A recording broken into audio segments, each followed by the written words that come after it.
Bog, ja sam Željko Pervan, a ovo su moja 24 pitanja. Ne smatram. Moje životno djelo je van mog posla. To su moje kćerke. A ako je riječ o poslu, onda je to više moj stand-up. Nastupe pred živim ljudima. Većina škola su kamere, rezanje, lažiranje, zoomiranje. To je fake stvar. Ali u živo nastup, to je već fenomenalno.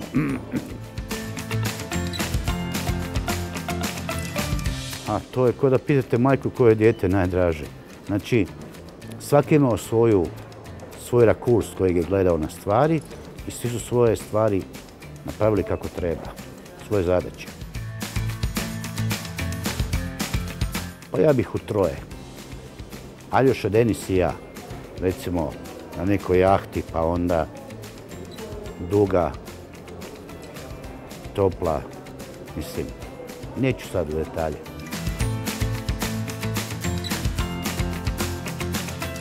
Antemo se skriva vjerovatno u nekom tunelu ili u nekom drugom poslu gdje ja ne znam gdje je. On jako voli restorane, vjerovatno sad ima svoj restoran negdje. Voli kuhat, peć, pirjat, pohat.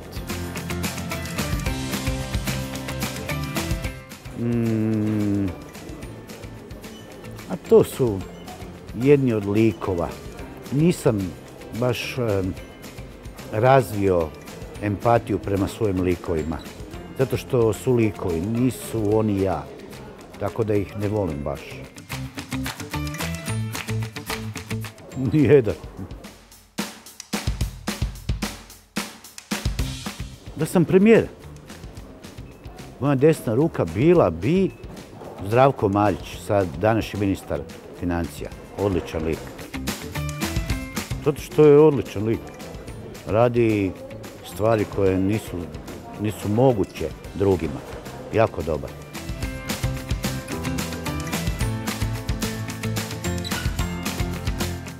To ne znam. Niko mi nikad nije došao pa rekao jako si me uvredio, zaista si me uvredio. Jer i moji, svi znaju da nije moja namjera nekog vrijeđati ili ismijavati. Zašto? Ne, nije. Ja govorim o čovjeku kakav je, pa ako ga to vrijeđa, da je neko shvatio kakav je, onda šta ja znam? Ne znam, mislim da niko nije tako se baš uvrijedio. A koliko se sjetim, to je onako u stand-upu ide, to je jako sporo, jako je teško. Znači, ajmo reći, ali što da kažem kad nije istina ništa. Probavam često, koliko je god moguće.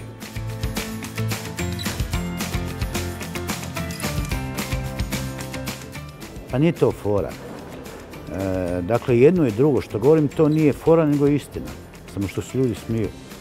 Kao žene su bolji vozači, nemojte me.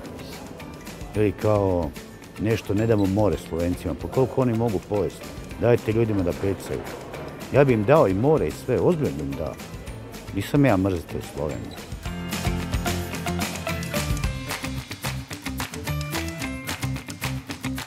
Zato što je to jako teško, koncentracija skoro 2 sata, užasno je teško. To znaju oni koji su probali.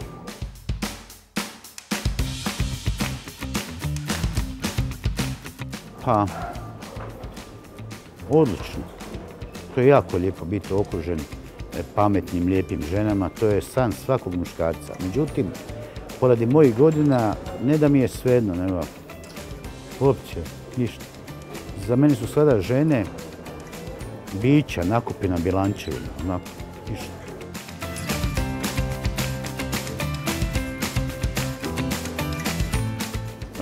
Pa ja mislim da se najviše razveselila što sam u Pevicu kupio. Našao sam tu, nisam nigdje našao. U Pevicu sam našao ono za pasirat rajčice, ono u krug što ide i sa odvlaživačem, Whirlpool, odvlaživačem zraka. Ne da je dobar, nego alo, nisam znao toliko vode ima u zraku. Sa 78% vlage skinju na 40 u roku par sati. fantastičan uređaj, ljudi moji. Fantastično. Whirlpool odražljivač zraka.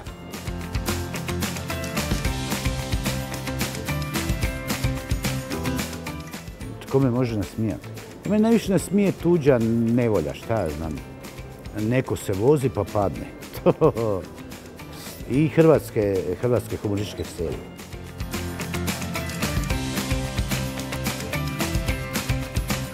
Pa gotovo ništa. Evo, imam te receptore za nečiju tragediju, pa te ne može biti komično. I tragikomično znači nekakav bimetal tragedije i komedije. A što je tragično bilo kome, ne može meni biti komično i obrnuto. Bilo čime. Sve je lakše od toga, sve. Predsjednik općine, ne znam, neki ovlašteni knjigovođa, predsjednik uprave, peveca, sve bez veze.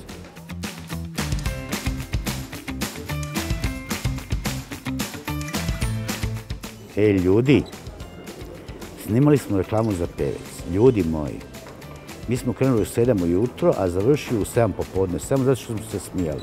I to, često smo se bez razloga smijali. Toliko uživamo u tom. Umirali smo od smijeha. Umirali. Čak su ljudi dolazili i pitali šta vam je. Ništa. Strašno smo se smijali cijelo. Inače se smijem cijelo vrijeme i doma. Tako da, par puta je bilo neugodnih situacija, policija, ovo ono. Ali ja umirem od smijeha cijelo vrijeme jer sam komičar, šta?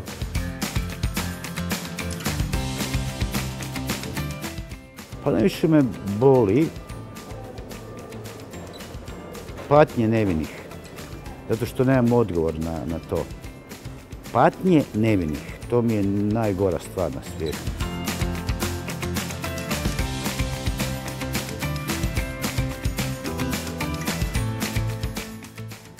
Pa, nisam kritičan bez veze prema EU. Vidite da Englezi izlaze, Velika Britanija.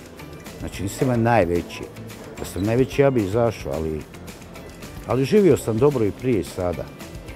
Ipak ovi fondovi, Pelješac, ne znam, osjećaj da pripadnosti elitnom društvu, kao što su Rumunjska, Bugarska, pola Cipra. Nije to svejedno za ponos. Za ponos u paše.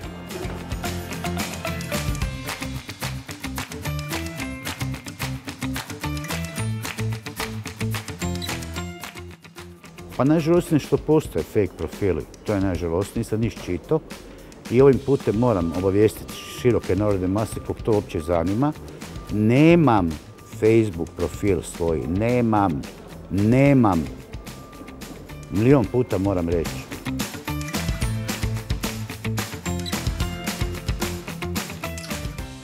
Pomislim na to kako godine prolaze, kako sam nekada izgledao kao ljudsko biće. Sad više vučem na tabure s bradom.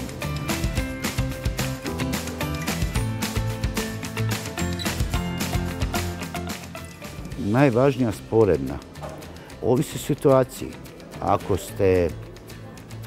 Ako ste u kupaonici, onda zna se da je sporedna, ne znam, papir ili sapun. Ako ste na putu, zrak u gumama čak je važan.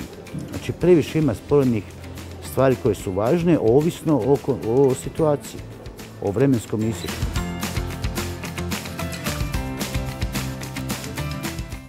Valjan razlog.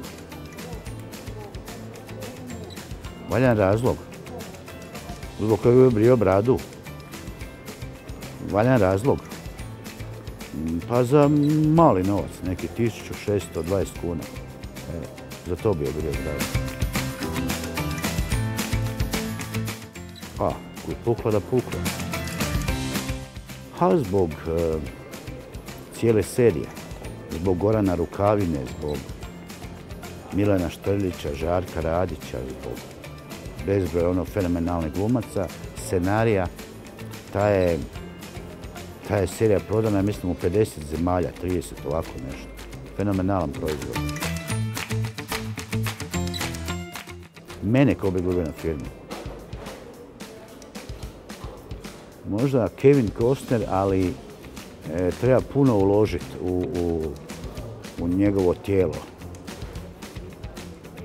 Tako da sumnjam da bi meni neko glumio, mislim, zašto bi me glumio? Još sam živ. Jedno vrijeme, kad me ne bude, onda će Hrvati shvatiti koliko sam ja vredio i onda će napraviti film smiješni čovjek i onda ću kao neko glumiti mene i onda će to biti lijepo.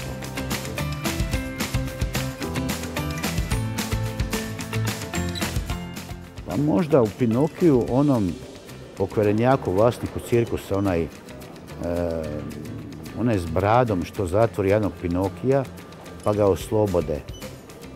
Znate onog bradonja, ne mogu sad sjetiti točno kako se čovjek zove, ali mislim da je bio vlasnik cirkusa i zarobio je Pinokija jer mu je donosio novac. Ali taj je dobro zbog engleskog naglaska. Dakle, imam isti naglasak kad govorim engleski kao i taj bradonj.